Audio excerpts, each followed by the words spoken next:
In the Bible, sin is understood as any action, thought, or behavior that goes against God's will, commands, and holy nature. It's seen as a separation between humanity and God, disrupting the relationship He intended with His creation. The Bible defines sin in these 5 ways. 1. Transgression of God's law. According to 1 John 3 verse 4, everyone who sins breaks the law. In fact, sin is lawlessness. This indicates that sin involves breaking God's commandments and going against His order. 2. Falling short of God's glory.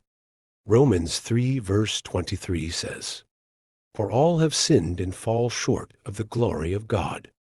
Here, sin is portrayed as missing the mark, or standard of holiness and perfection that God embodies. 3. Rebellion against God.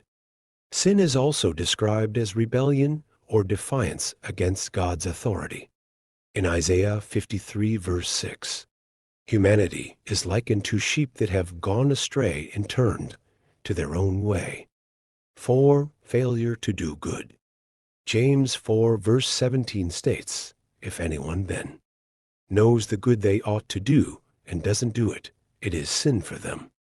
This shows that sin is not only in doing wrong, but also in failing to do what is right when one knows they should. 5. Unbelief and lack of faith. Sin is also linked to a lack of faith in God and His promises. Hebrews 11 verse 6 says, "Without faith, it is impossible to please God." Not trusting in God or relying on oneself rather than on Him is viewed as sin. Jesus' life, death, and resurrection are seen as God's solution to sin, offering forgiveness and a restored relationship with God through faith.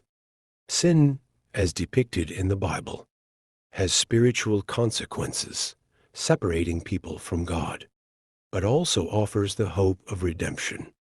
Believe in Jesus as your Lord and Savior,